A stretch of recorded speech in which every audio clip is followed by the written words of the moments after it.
agradecendo, Senhor, mais uma vez a oportunidade de nos reunirmos para estudar um pouco do Teu Evangelho, buscando nas reflexões e na ampliação do nosso entendimento os recursos que precisamos para modificar a nossa caminhada, trazendo posturas mais de acordo com a Tua proposta.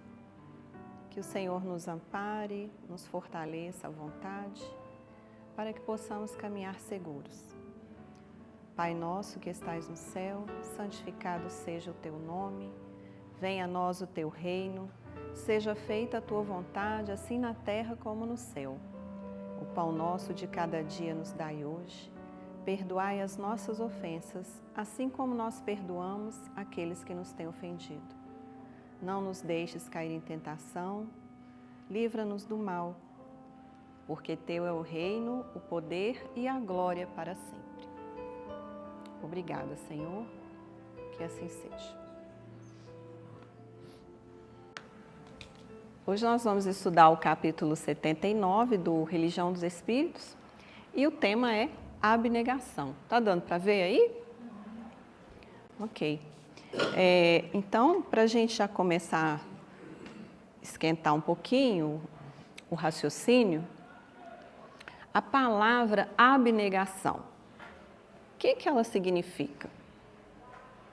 Quando a gente pensa em abnegado, pessoa que pratica abnegação, o que a gente, olhando, apreende, assimila daquela pessoa? O que a gente identifica que seja abnegação? Difícil? Uma entrega? Uma entrega? Tá esquentando. Desprendimento. Desprendimento. Quem falou? Entrega, desprendimento, o que mais? Renunciar. Renunciar. Oi? Disciplina. Quem fala? Disciplina? Eu falo. Pode ter a ver, sim. No latim, essa palavra, ela é ab negatio. O ab significa para fora, fora de. Negatio, negação. O para fora é de si mesmo, é afastar-se de si. Para que eu seja uma pessoa abnegada, eu preciso me afastar de mim, dos meus próprios interesses. Deu para entender? Então, a etimologia da palavra já traz esse entendimento para nós. Aí o dicionário vai complementar, né? Então, ele carrega o sentido de afastar-se ou negar-se a si mesmo. É difícil alguém praticar a abnegação sem se afastar daquilo que ela quer fazer, daquilo que é o interesse primeiro dela, tá? Então, por isso que tem esse sentido de negar-se, o negatio, né? Ir para fora de si, afastar-se de si nesse sentido dos seus próprios interesses, tá? Não é afastar-se de si, de alienação, não. É uma renúncia, né, Silvana? Você falou aí, só que é uma renúncia voluntária, da sua vontade. Passa, então, pela vontade da gente, dos próprios interesses, desejos ou bens em benefício de outrem ou de um ideal. Semana passada eu estava aqui, eu não sei, já tem 2 semanas, né, que está divulgando as doações para o Bazar, por exemplo. É um momento da gente praticar, né, essa entrega, essa renúncia, né? Às vezes a gente tem um item, até gosta daquilo, mas pode ir em favor de alguém ou de um ideal. A ação caracterizada pelo desprendimento. Alguém falou também, desprendimento. Tudo que a gente se prende, a gente vira um pouco escravo daquilo, né? Então, o desprendimento é esse exercício também da abnegação. E altruísmo. O que é altruísmo?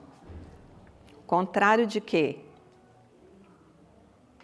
Alter é o outro, né? Então, altruísmo é você pensar no outro. E contrário de egoísmo, certo?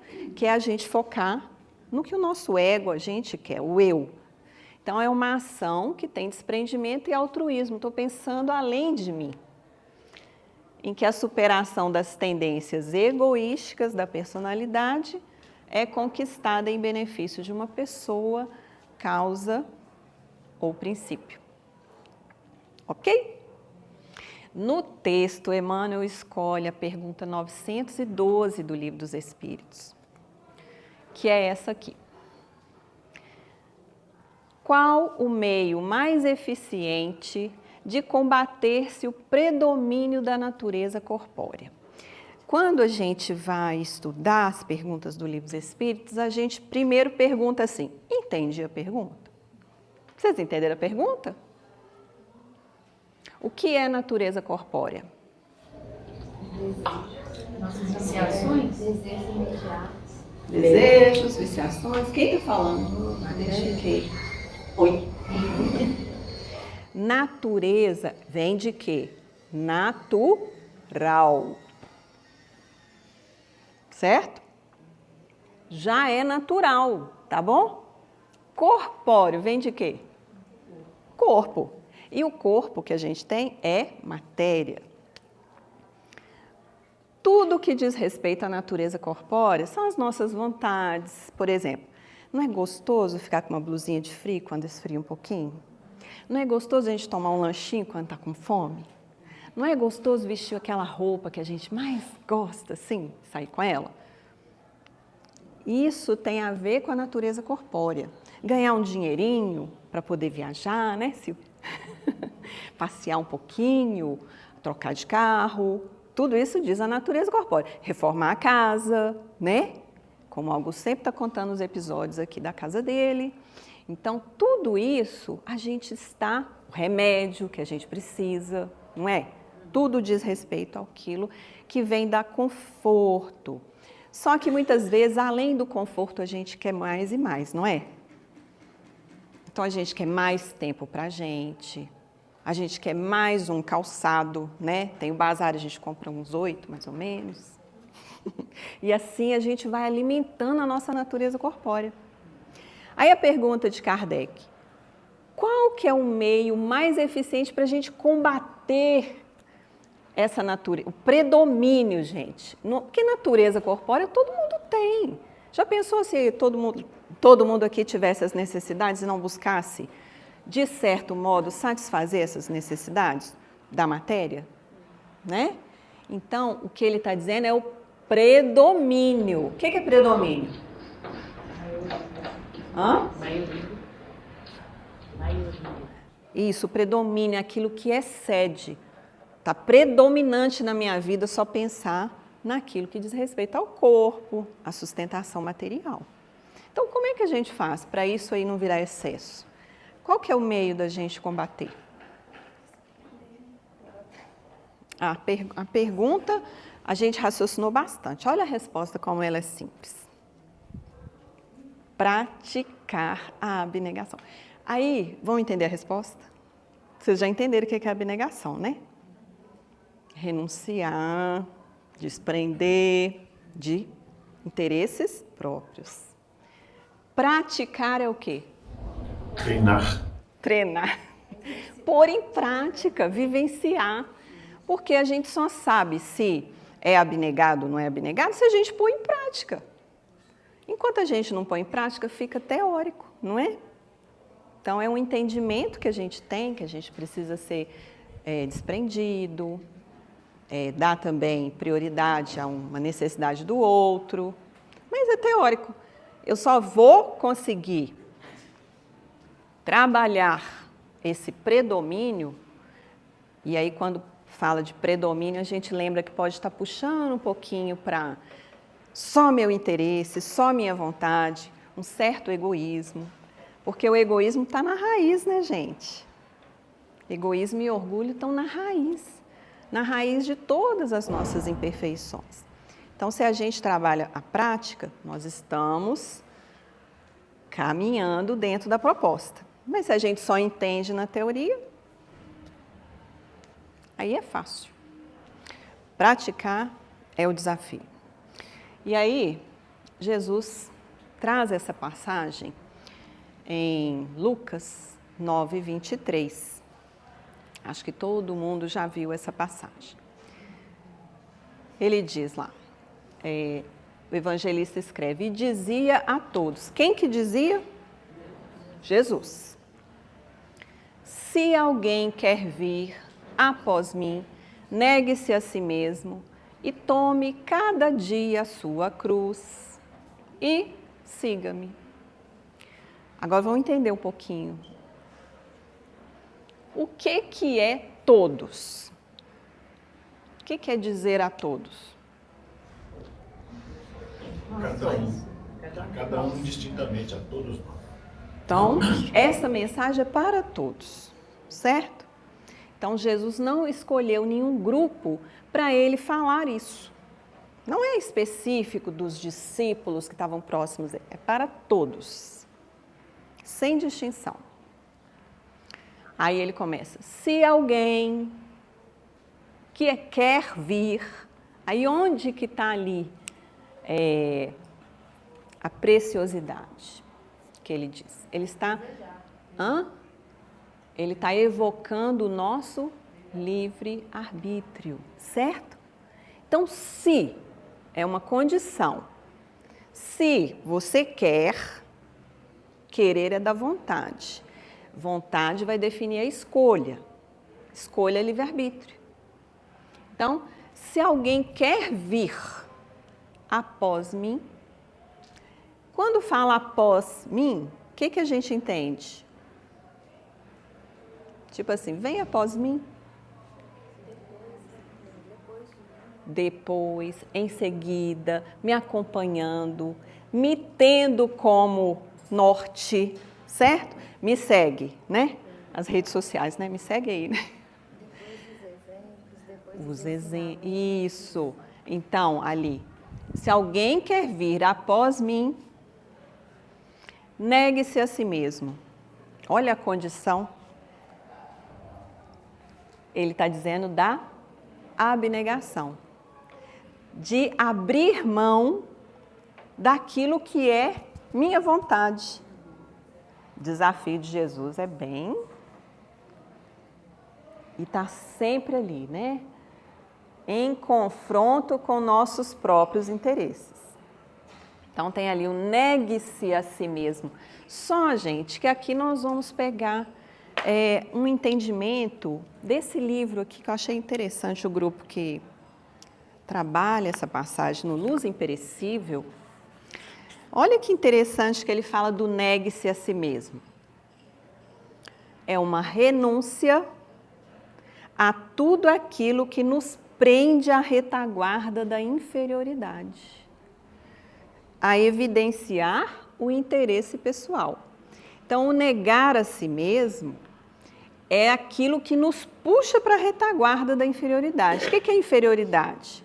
Nossas imperfeições, más inclinações, nossas paixões, né? Então, oi. É interessante que se a gente pega toda a consciência crística, né, todos os ensinamentos do Cristo, a gente vai poder entender melhor quem somos nós e como nós estamos. Porque o negar é negar a como nós estamos agora, as nossas escolhas, que às vezes nós consideramos importantes, mas se a gente for olhar com a abnegação, a gente vai ver que muito do que eu penso que é para mim pode ser dividido, né? Pode ser compartilhado. E aí já, mas eu preciso desse parâmetro, né? Que é o entendimento dos ensinamentos de Jesus, né? É ver Jesus, né? Para eu conseguir fazer isso. Não sei se o pessoal acompanhou, deu? O que ela está falando aqui, eu estou ouvindo. Vocês ouviram? Não vou saber repetir ipsis literis, mas a ideia é assim, como nós estamos e a referência de Jesus. Mais ou menos isso, né, Cá? Então, como é que eu estou hoje? Quais são os meus desejos, minhas vontades, minhas tendências, né? É o estar e o ser. Como eu estou hoje é diferente de como eu quero me construir, me formar à luz daquilo que Jesus ensina. Por exemplo, orai por aqueles que vos perseguem. Aí eu escuto uma pessoa, fulana, minha chefe me perseguiu, me prejudicou, não sei o quê. Tudo de ruim.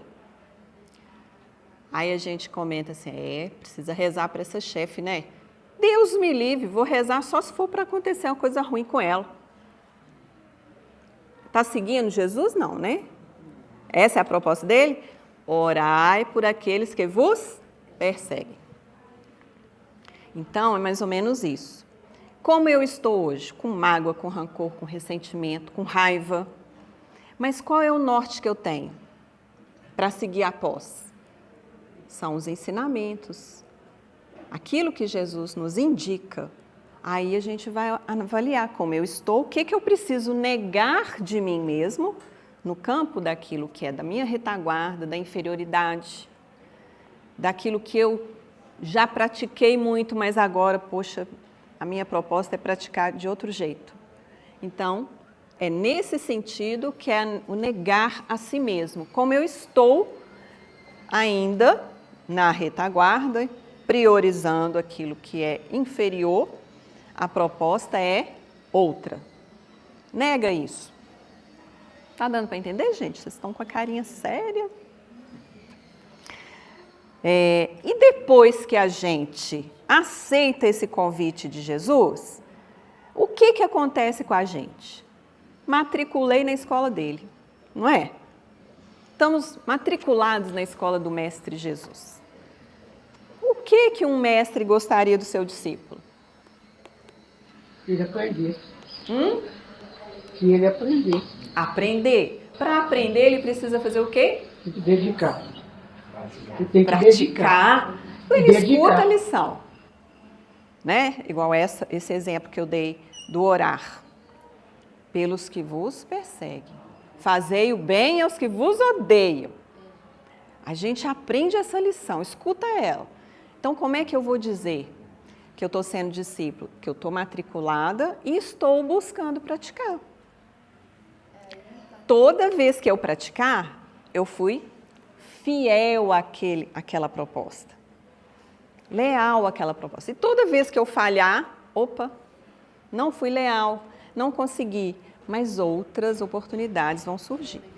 Jesus ainda fala, né? Quando tomai sobre vós o meu jugo, está pesada a sua cruz? Então tomai sobre vós os meus ensinamentos, o meu exemplo. Você vai ver que vai ser mais leve, né? Mais suave. Então, mecanismos existem, né? Sim, essa é outra passagem interessante. Aí, vamos voltar um pouquinho nessa. E tome cada dia a sua cruz. O que é isso, gente? Todo mundo tem uma cruz? O que significa cruz? Sofrimento? Olha, você tem sacrifício. Se a cruz for pesada, às vezes ela é de isopor, né? Uma madeirinha mais leve, um galho. Mas a cruz significa responsabilidades. E tem vários tipos de cruzes, porque tem vários tipos de responsabilidade. Né? Aqueles que estão conduzindo um lar, a responsabilidade de conduzir um lar. Aqueles que estão sendo conduzidos, de aprender a disciplina dessa condução. A gente que é profissional, que está prestando um trabalho, um serviço, qual que é a nossa cruz? Cumprir bem aquele dever.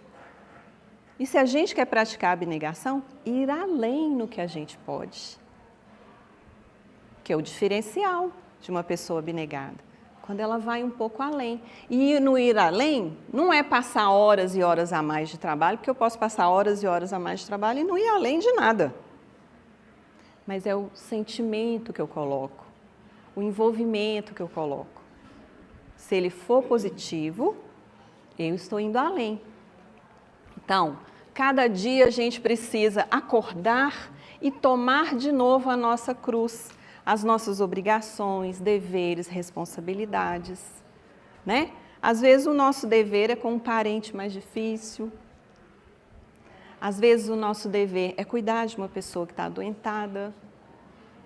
Então, cada um vai ver no seu campo de ação qual é a sua cruz. E a proposta de Jesus é: tome cada dia a sua cruz. E outra, gente, às vezes naquele dia aparecem outras responsabilidades para a gente cumprir que não são aquelas tradicionalmente comuns. Os imprevistos que acontecem, os convites de última hora, que a gente sabe assim, opa, esse negócio aqui está me tirando um pouquinho do meu programa, e aí, como que a gente faz? Né? Então, cada dia pode ter uma cruz. E, dependendo do modo como eu carrego a cruz, ela pode estar um pouquinho mais pesada, não é? Naquele dia. Mas, se eu estou com a proposta de seguir após ele, e aí a gente não está falando de algo cego, mas se a proposta é renovar de acordo com os valores do Cristo, a cruz pode ficar mais leve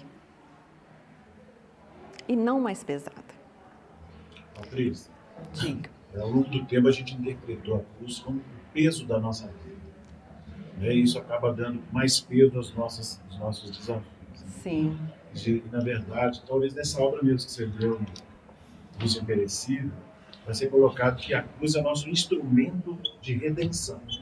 Sim. Então, quando a gente interpreta mais acertadamente, até as nossas lutas ficam mais suaves. A gente percebe objetivos dela. Sim. E não expressão de peso, como normalmente interpretamos. É, isso mesmo. É como a gente estava brincando, né? Às vezes não é pesado, mas a forma como eu escolho levar a minha vida, né? Eu torno aquilo pesado. Por exemplo, se eu escolho levar reclamando, eu vou tornar mais leve ou mais pesado? Mais leve que não vai ficar, né? Se eu escolho tomar minha cruz orando, pode ficar mais leve?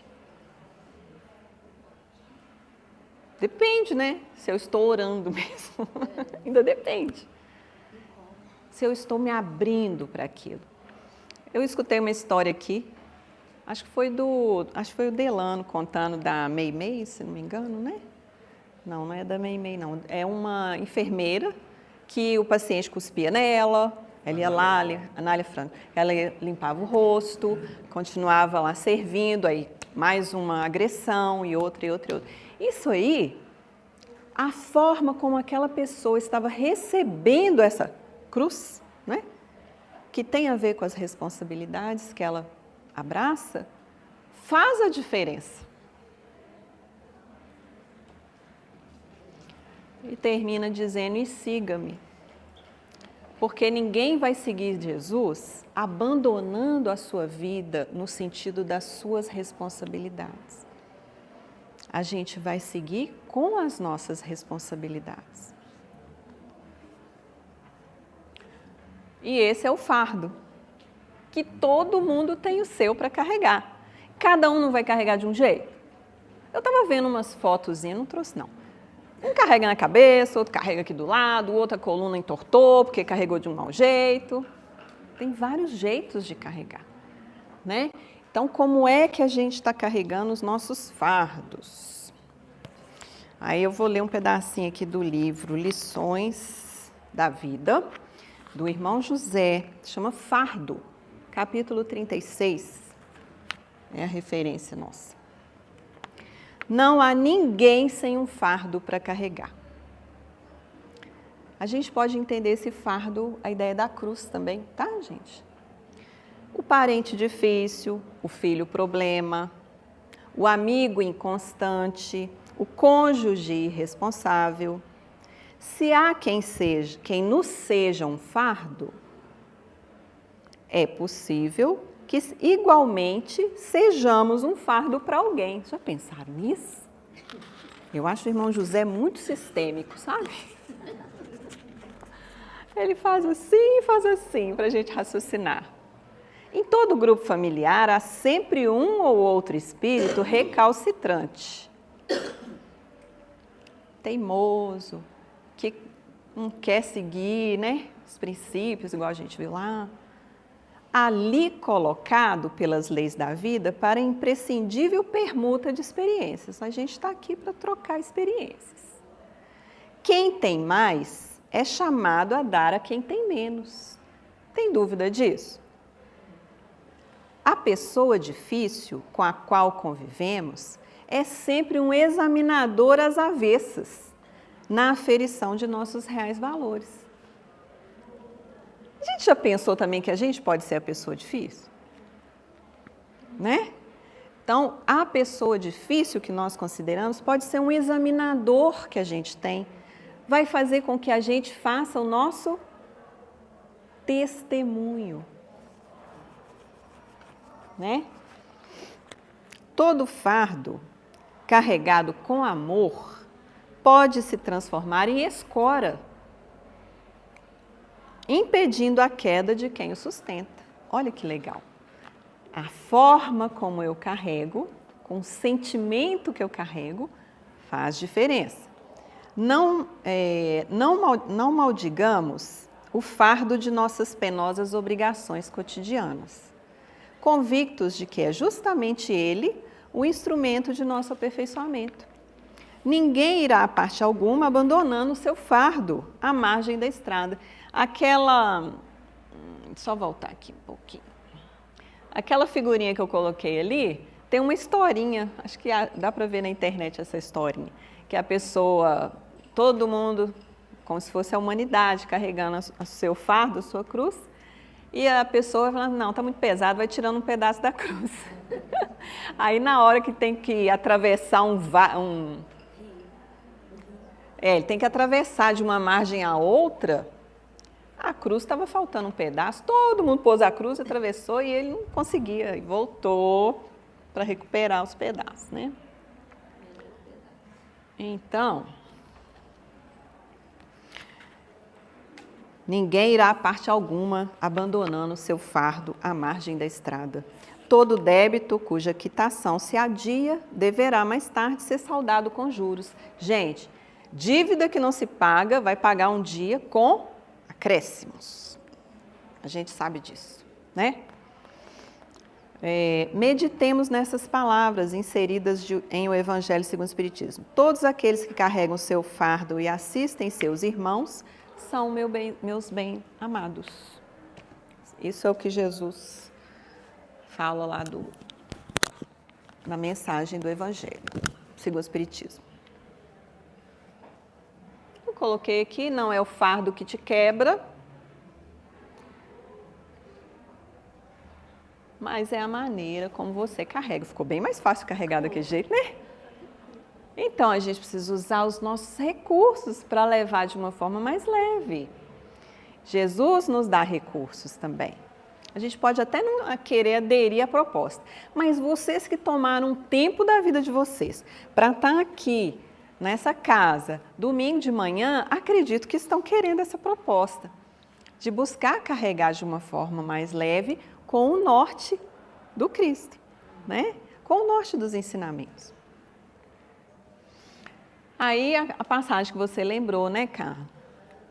Que está no Evangelho de Mateus 11, 28 a 30, que Jesus fala lá.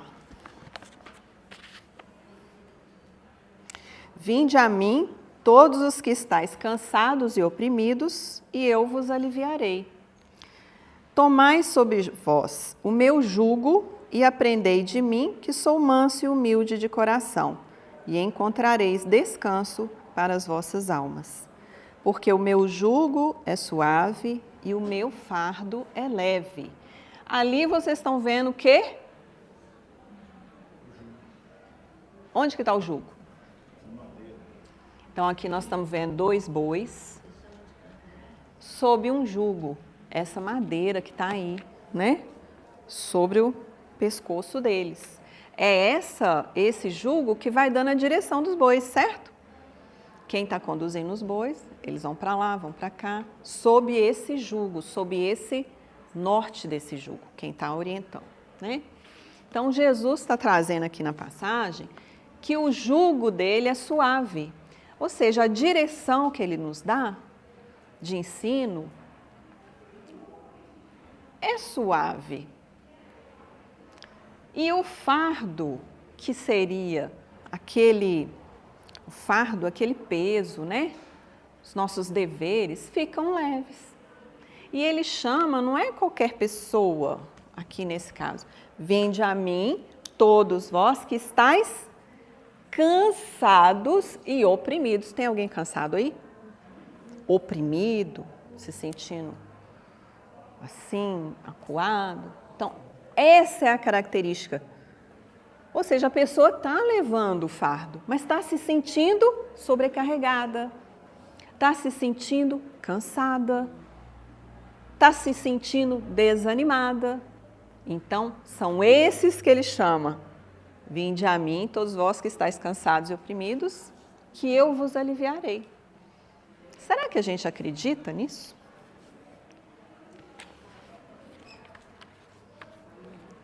Falo demais. Nossa, pode falar mais, tá? Patrícia, quando no livro dos Espíritos pergunta onde está escrita a lei divina, está em nossa consciência, né? A gente sabe disso, né? E aí ela veio para nós através de Moisés, depois através de Jesus, através do Espiritismo. Então, a ideia do certo e do errado a gente sempre teve como filhos de Deus. Agora, como acessar, né? Como fazer para acessar? Então, não deveria ser difícil, mas Jesus veio e mostrou para a gente, através da pedagogia do amor, né? Mostrou para nós, como professores, ensinando a crianças, na prática, no exemplo, como fazer. Então, é uma questão realmente da abnegação, né? Eu me visualizar como filho de Deus, sabendo que sou filho de Deus, e como fazer, através da obediência, com que esse jugo seja mais suave, né? E mais leve. Como fazer? Porque já está na consciência, né? Uhum. Ela está lembrando que nós todos temos na consciência as leis, né, gente? O Evangelho segundo o Espiritismo fala que a consciência é o guardião da probidade interior. É a consciência que vai resguardar a nossa integridade. Na hora que a gente estiver desviando da integridade, a consciência começa a chamar atenção. Mas eu posso, através de argumentações, que lá eles chamam de sofismas, né? Argumentações que não são de fundo da verdade, mas eu vou argumentando, mas isso, mas aquilo, para driblar a minha consciência. Mas ela nos aponta. Se a gente escuta, ela nos aponta o caminho. Então, ali já está. Aí, para que teve que vir profeta, Moisés, Jesus, missionários, Espiritismo? Para nos lembrar, porque a gente esquece as leis, mas estão intrínsecas dentro da gente. Por exemplo, toda semana que a gente planeja vir para o estudo, não é porque a gente não sabe. Não é porque a gente não entende. É porque a gente quer renovar. É como se estivesse renovando os votos, né? A proposta. Eu preciso passar por essa reciclagem. É como se eu estivesse trocando o filtro, né? Eu estivesse purificando um pouco mais a água. Não é que eu não tenho água, mas eu preciso torná-la mais pura. Então eu venho para me dar essa oportunidade de reciclar. E às vezes uma frase que eu saio daqui do estudo meditando, lembrando, ela é suficiente para mim. E olha que a gente fala 1 hora. Às vezes passa uns minutos. Às vezes é um pontinho daquela 1 hora que faz a diferença na minha reflexão, na minha prática, ou praticar a abnegação. Opa, Livro dos Espíritos respondeu isso, praticar a abnegação. Aí a gente sai com aquilo na cabeça. Aí já começa a vir os testes, se a gente matriculou na escola de Jesus, aí vai vir os testemunhos para a gente fazer. Aí lá no Evangelho segundo o Espiritismo, capítulo 6, item 6, diz essa frase que terminou o capítulo lá do irmão José. Em verdade vos digo, os que carregam seus fardos e assistem os seus irmãos são bem amados meus. O que é assistir, gente? Dar assistência, auxiliar, ajudar, às vezes de uma forma que a gente nem espera, né? Uma informação que a gente dá na rua para quem está passando aflito, está perdido, né? Uma dádiva, um pão. Às vezes a gente tem formas de auxiliar, às vezes uma escuta que a gente dá com paciência. A pessoa está confusa, tá, calma, o que você está precisando? Aí ela consegue se organizar, está perdida e consegue se achar. Então são pequenos pontos que a gente precisa ampliar a nossa visão. Porque eu não vou deixar as minhas obrigações porque eu estou auxiliando alguém. Elas continuam comigo e, além disso, eu auxilio. Isso é abnegação. Eu não fico só naquilo que é meu, que é minha responsabilidade, que é meu interesse. Aí no Livro dos Espíritos, na 895, traz esse raciocínio. Postos de lado os defeitos e os vícios acerca dos quais ninguém se pode equivocar, ninguém se engana, que é vício mesmo isso, é defeito mesmo. Fala um defeito aí, gente, um vício, um defeito, imperfeição. Que não tem dúvida, fofocar. Esse aí tem gente que pode ter dúvida, né? Mas a fofoca é boa, né? Mas maledicência é falar mal, né? Então, esse aí ninguém tem dúvida que é um defeito? Ou tem dúvida? Ninguém tem dúvida? Fala um outro aí. Rancor. Esse é pesado, né? Isso é pesado, não é? Rancor. O que mais? Fala um outro bem difícil. Mania. Hã? Mania, ter mania de comprar, por exemplo. Não, isso é compulsão. Elas são defeitos. Você tem e quer Defeito. mais. Tá sem dinheiro, né? Tá comprando, né? Sem poder pagar. Vai arranjar uma confusão. Tá, é um defeito, sim. Pode ser uma doença. Tem que tratar. Vícios. Pode ser um vício, né? Vício em jogo. Vício de bebida. Vício de comida. Vício de trabalho. Mas prejudica a pessoa, ué. Você é ninguém? Não prejudica ninguém, nem eu. Eu tenho vício de comprar colcha para a cama. É uma cama, tem mais de 50 colchas. Oba, vamos pedir para ela doar uns pro bazar, né? Doa uns pro bazar, acaba seu problema.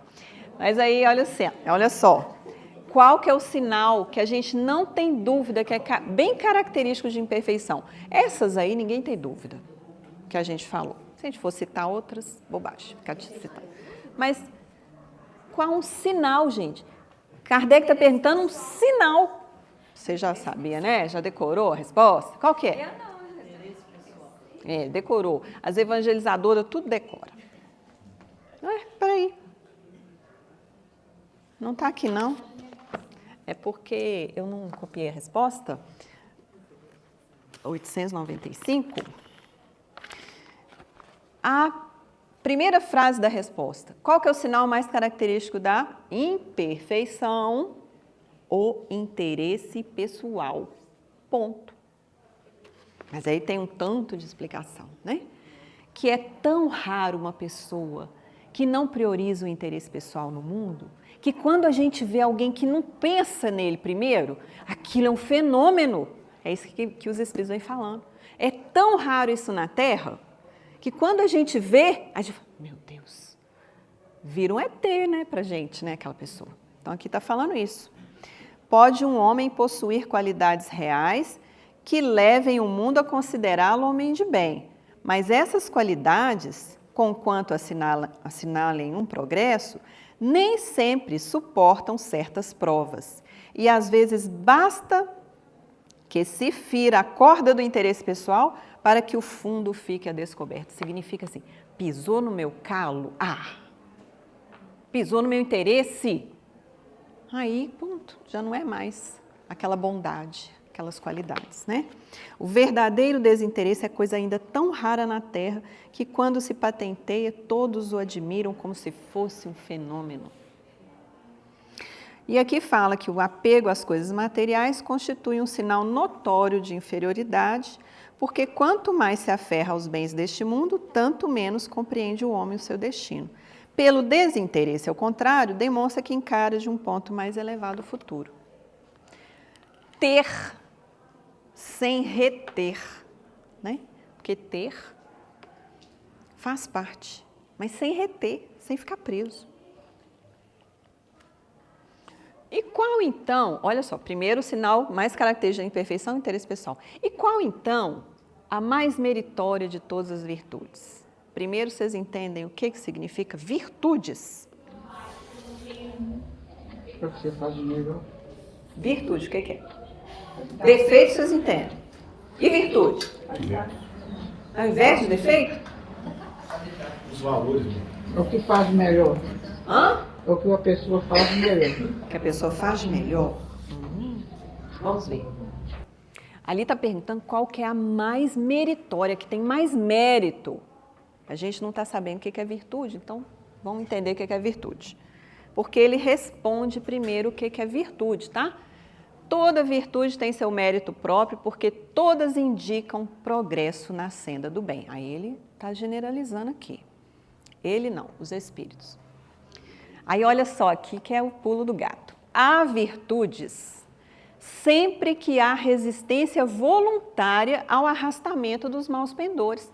Se eu estou resistindo a uma imperfeição minha, que está tentando me arrastar para ficar lá com ela, eu estou virtuosa.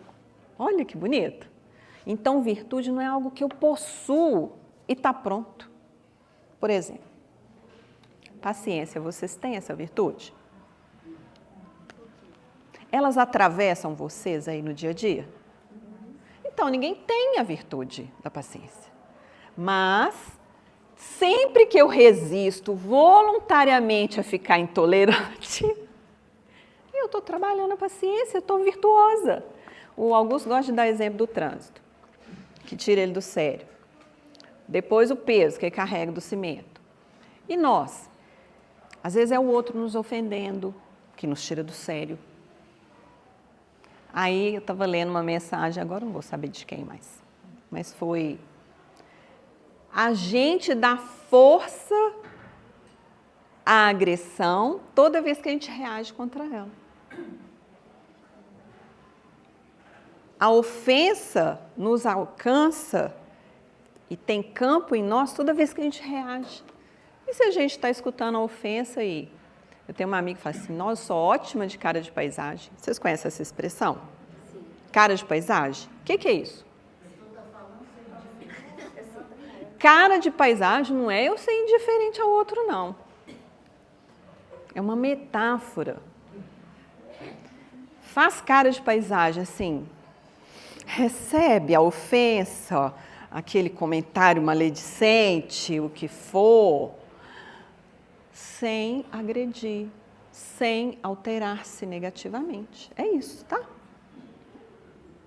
O outro está ali trazendo a sua bagagem. Se você dá atenção, aquilo toma conta de você. Mas se você... Isso é a lição que eu estou recebendo da Escola de Jesus. Matriculei, né? Divaldo falava o seguinte, que quando ele ficava impaciente... teve uma história que ele ficou impaciente com a dona, que veio pedir ajuda. Depois da palestra, né, que ele dava toda noite lá no centro, ele recebia as pessoas. Aí a dona falou: do seu Divaldo, me pediu para procurar o senhor, estou com não sei quem, quantos filhos. Aí ele já internamente: eu não vou poder ajudar, não vou. E não tem jeito de ajudar, não tem vaga. Ele já estava internamente. Aí vem Joana de Ângeles, que só ele enxerga, tá? A mentora dele. Vem ela: gente, Divaldo, por que você está agastado? Porque, minha irmã, você não está vendo? Ela está me pedindo uma coisa que eu não vou poder ajudar. E não tem jeito. Como é que eu vou fazer? Só não está vendo? Mas tu podes amá-la. treina com ela. Com ela, ela está te fazendo o favor de você aprender a ouvir com paciência. Aí a gente lê as histórias do Divaldo e fala assim, meu Deus, né? Então, aquele que é o desafio que se apresenta na hora, está te ajudando a praticar a abnegação, sair de si, do seu modus operandi de reação, o seu jeito comum de agir. Ele está trazendo um desafio para você sair de si, para ir para outro patamar. Então, a virtude, sempre que eu resisto, pela minha vontade, ao arrastamento de uma má pendência minha, um alpendor, melhor dizendo. A sublimidade da virtude, porém, está no sacrifício, olha de quê? Do interesse pessoal, olha que coisa, de novo. Sacrifico o meu interesse pelo bem do próximo sem pensamento oculto, sem querer levar vantagem com isso. A mais meritória de todas as virtudes é a que se assenta na mais desinteressada caridade. Mas Kardec... isso mesmo. Gente, essa frase é do texto aí. Porque quando a gente vai ler o texto, que nós não vamos ler todo hoje, mas a primeira página do texto de Emmanuel, de abnegação, é mostrando o exemplo do Cristo, do tanto que ele foi abnegado. Todo mundo sabe disso? Primeira abnegação dele, ele podia ter nascido num palácio, não podia? Onde que ele nasceu? Junto dos animais, na simplicidade da manjedoura, do abrigo dos animais. E aí Emmanuel vai citando várias passagens da vida dele em que ele prioriza os outros no sentido de abrir mão da sua grandiosidade para exemplificar a humildade, a abnegação, a dedicação ao próximo. Então, a primeira parte do texto toda vocês vão ler exemplos do Cristo. Aí, quando ele começa a virar para a gente, ele traz essa frase aqui, ó. Viu? Como é que se chama mesmo? Neuza! A sua solução, então. Supérfluo que nos enfeita é carência que aflige os outros. O grande egoísmo da humanidade é a soma dos pequenos egoísmos de cada um de nós. Não é praticar a abnegação? Então, as várias roupas de cama... Pode ser essa a solução, ó.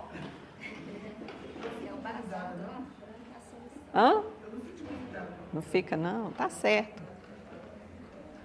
É o supérfluo que nos enfeita, né? Tudo aquilo que a gente tem a mais, aí tá pegando a questão material, né?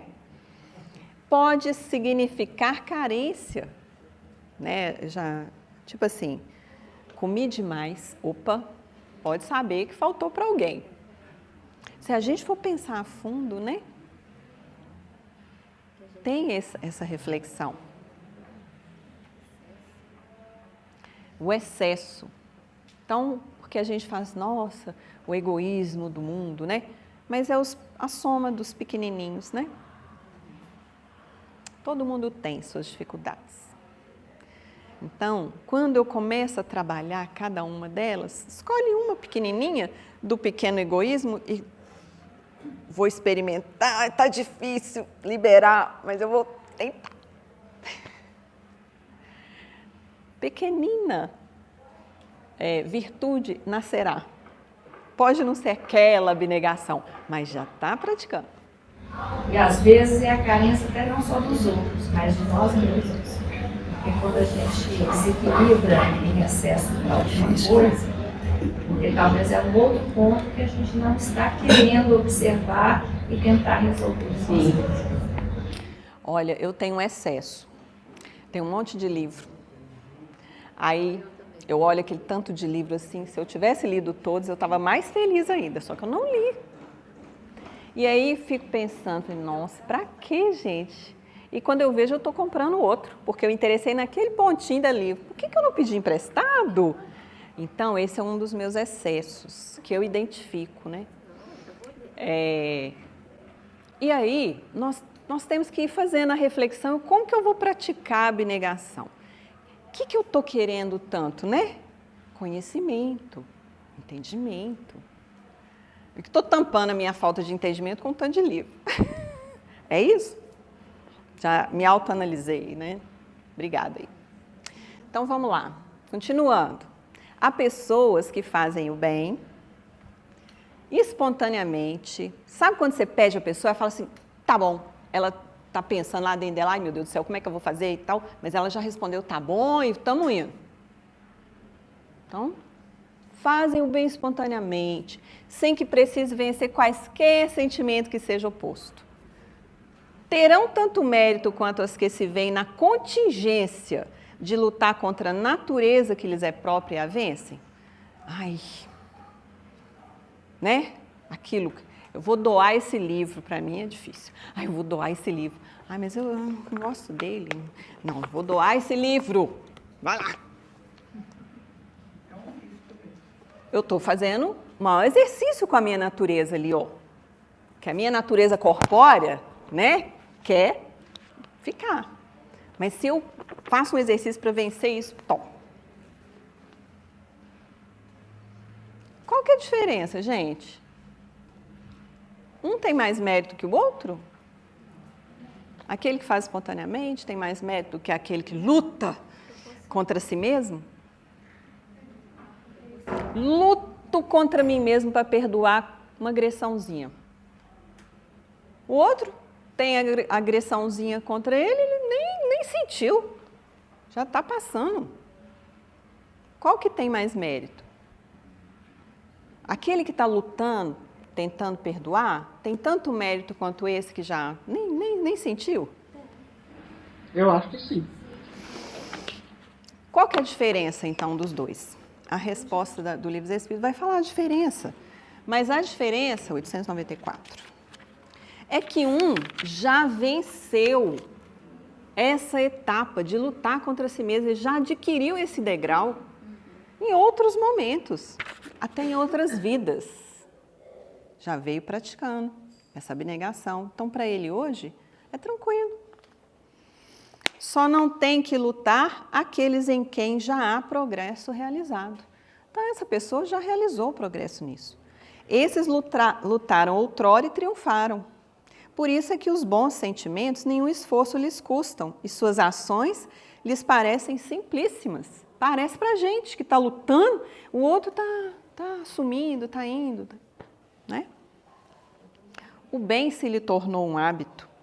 Devidas lhes são as honras que se costuma tributar a velhos guerreiros que conquistaram seus altos postos. Como ainda estáis longe da perfeição, tais exemplos vos espantam pelo contraste com o que tendes à vista, e tanto mais os admirais quanto mais raros são. Então, não fiquemos tristes, a gente ainda está no progresso, tá? Como eu estou vendo o relógio avançando, eu vou avançar aqui também. Que eu quero trazer o exemplo. Se eu não conseguir trazer todos, que eu não vou conseguir mesmo, depois vocês vão lá no livro, No Mundo Maior, é um dos livros da coleção de André Luiz, nem deve ser essa capa mais. E esses 3 capítulos aqui, eu peguei 3 exemplos de abnegação para a gente.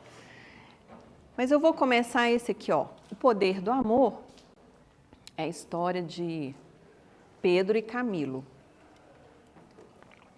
Já foi falado aqui uma vez. Camilo era tipo um padrasto de Pedro e foi criando esse menino, trabalhando com ele no comércio, num comércio próprio. Aí, quando esse menino chega nos 18 anos, ele fala para Camilo para dar para ele todo o pagamento de tantos anos que ele está trabalhando ali de graça. Aí, não vou te pagar, porque eu também te dei educação, te dei isso, te dei aquilo, como se fosse um filho. Aí eles tiveram uma grande discussão. Ó, o perigo, né? Na hora da raiva, Pedro assassinou Camilo. O filho assassinou seria um padrasto. forjou, que foi um assalto ali, né, no comércio, pegou um tanto dos recursos, blindou o resto das coisas para que ninguém suspeitasse. Esse senhor deixou filhos, né, e a esposa, e esse rapaz foi embora da cidade. Aquilo estava na consciência dele? Estava. O que ele fez na vida dele? Ele se entregou ao trabalho. Era a única forma dele ficar com a consciência sem ficar apontando aquilo que ele fez. Aí ele trabalhava, e na parte material, né? E começou a enriquecer, e ele não conseguia paz. Aí ele pensou, eu vou me casar, vou conseguir um pouco de paz. Casou com uma jovem, muito digna, teve 5 filhinhos com ela, só que ele se esfalfando no trabalho, era o jeito que ele tinha de lidar com aquele peso. Aí ele caiu doente, ele ainda era jovem e parecia um velho. No hospital, André Luiz, esqueci o nome do mentor, não sei se é Calderaro, vai com o mentor para dar assistência a esse Pedro adoentado. E quem é que estava junto dele? Camilo, com ódio. Tinha 20 anos que ele perseguia esse afilhado. Então ele se tornou um obsessor de tanta raiva que ele sentiu por ter perdido a vida. Aí o mentor fala para André Luiz, tudo que a gente pôde fazer, deu passe, né? Fizemos dentro do nosso conhecimento, mas agora, daqui para frente, a gente não pode fazer nada. Só quem tem muito amor, por isso que chama o poder do amor. Aí vem Cipriana, uma mentora, e vem conversar com Pedro. Na hora que ela chega, Pedro desdobrado em sono e o perseguidor ali, também no mesmo ambiente do hospital. Ele já instintivamente se ajoelha, que ele vê naquela figura da mulher, da Cipriana, como se fosse a Virgem Maria. E ele começa a chorar e fala da pobreza que ele se sentia porque ele havia cometido um crime. Ela, eu sei disso, mas eu não venho aqui para te julgar. Aí ela acolhe esse rapaz e fala com ele que, apesar do que ele fez, muito ele estava praticando para deixar a si mesmo. E olha para Camilo, que estava ali arredio, não se aproximava. E tu, meu filho, o que você pensa a respeito disso? A ele, que faz uma vítima não ser odiar? O que vocês acham da resposta? Que faz a vítima a não ser odiar? Tem momentos que nós somos vítimas? Tem, gente? Que a gente se acha vítima de uma situação, de uma agressão. Só que aí ela fala com ele, as vítimas podem se tornar piores do que aqueles que a agrediram. Por quê? Essa abelhinha aqui. Por quê que a vítima pode se tornar pior? Porque ela fica presa no ódio, no interesse dela. Então, eu quis trazer esse exemplo, gente, porque muitas vezes a gente se apega àquilo que fez mal para a gente não solta. E a gente quer lavar a honra. Aí a gente está apegado aqui ao papel de vítima. Tem jeito de pegar a nossa cruz desse jeito? E seguir Jesus? Então, a Cipriana vai acolhendo, leva Camilo no lar de Pedro, tem lá os filhinhos. E o mais novinho falou assim, mamãe, eu queria que todo mundo estivesse junto agora, que alguns irmãozinhos estavam fora na escola, para a gente rezar para o papai, que eu achei ele tão desanimado. Aí ela fala assim, tá vendo? Esse é o lar que o Pedro renovado ergueu, porque o Pedro assassino é aquele que você tem junto de você até hoje, que ele não abriu mão daquela visão que ele tinha. Aí ele começa a amolecer um pouquinho o sentimento. Você sabia que ele deu dignidade a essa mulher e ele cuida e educa desses 5 filhos? Seguindo mais à frente, Camilo se ajoelha e chora e fala: como eu faço? Eu me sinto miserável, eu não consigo perdoar. Aí ela fala que Deus era misericórdia, que Ele ia trazer uma oportunidade nova. Então, o poder do amor, o que ela estava mostrando para nós, era o exercício de sair de si mesmo, até quando ele é o ofendido. Ele é o prejudicado. Vamos fazer o exercício de sair disso. Sair disso para perdoar, porque a gente fala assim, perdoar as ofensas. Tá, mas é um exercício sair de mim, daquela mágoa. Então, esse é o exemplo que eu acho interessante pela questão do ponto negativo que a gente se liga. O amparo fraternal é uma senhora idosa que a filha, tentando de todas as formas, dos meios honestos, sustentar a mãe que estava no hospital e a conta do hospital só multiplicando. A mãe ensinou ela a costurar, já era viúva, os outros 2 filhos homens tinham sumido no mundo. A filha tentou com o trabalho da costura, não deu para sustentar as contas, bateu na porta de uma porção de parentes pedindo ajuda, ninguém abriu as portas.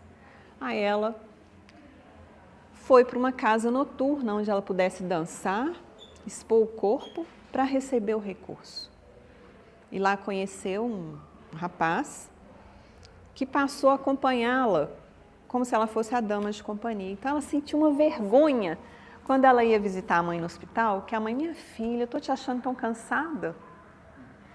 Eu sei que deve estar muito grande a nossa despesa.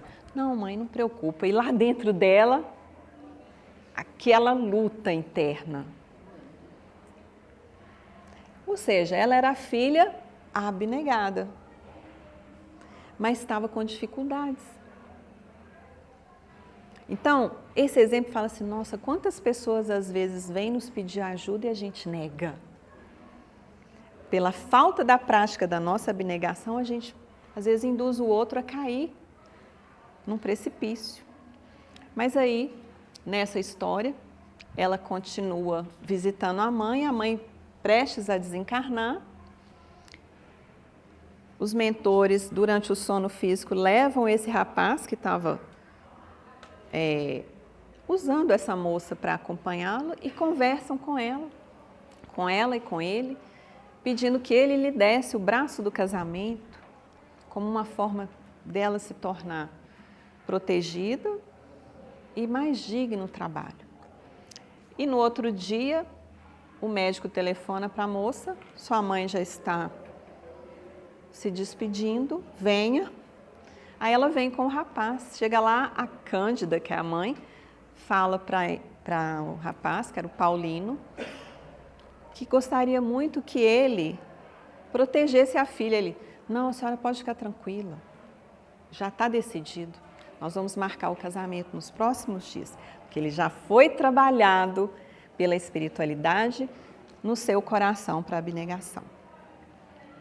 Quantos de nós tem aqui todo dia inspiração para ser abnegado? É a espiritualidade trabalhando na gente. E o último exemplo. Um filho totalmente deficiente, porque no passado foi um algoz em que se aproveitou de uma insurreição política e mandou matar muita gente, inclusive desafetos pessoais. Por anos e anos foi perseguido por todos esses que ele prejudicou, até sobrarem só 2, que era nessa última vida em que ele reencarna como esse filho deficiente, não enxergava, não falava, não andava, já contava 8 anos. E André Luiz foi lá para atender a mãezinha dele, porque ela tinha o hábito, sabe de quê? Da oração em horário fixado. Tem alguém que tem esse hábito aqui? Maravilhoso. Todos os dias ela orava em determinado horário. Aí a espiritualidade ia lá, naquele horário que ela estava mais receptiva. E aí ela conversando com Deus, oh Deus, você não pode curar meu filhinho? Ele sofre tanto. Mas se o Senhor não pode curar, me dá força, que eu quero ser tudo para ele, quero defendê-lo, quero cuidar dele. E ela foi falando com o coração. É um exemplo de abnegação, que muitas vezes não tem como sair, a não ser que ela abandonasse. Tem como sair, né, gente? A gente pode abandonar a cruz, né? Porque tem livre-arbítrio. Mas ali ela estava dando o exemplo da abnegação. E ela estava desamparada? Não. Qual que era o projeto? Os dois inimigos do menininho, que era o espírito, iam reencarnar através dela. Iam ser irmãos dele. E como irmãos, eles iam ajudar a cuidar. E aí transformar aquele ódio em amor. É assim que a contabilidade divina nos trabalha. Então, para a gente fechar, vamos no texto, só para a gente fechar nos outros 2 últimos parágrafos que Emmanuel fala para nós.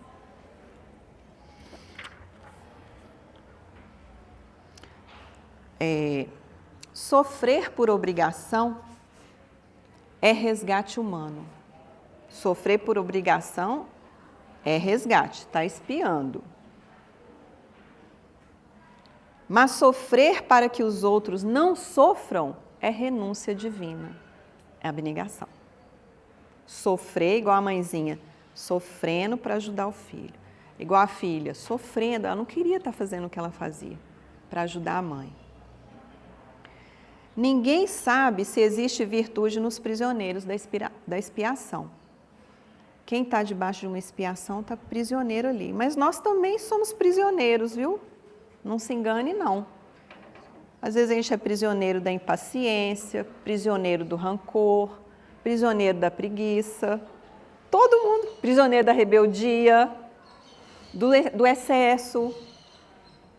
Se a gente é prisioneiro disso, nós precisamos trabalhar a libertação, que é a abnegação.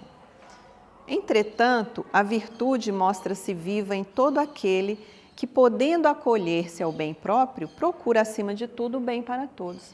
Então, se a gente pratica essa virtude, lembra lá? Virtude existe toda vez que eu resisto voluntariamente a um arrastamento de uma má tendência minha.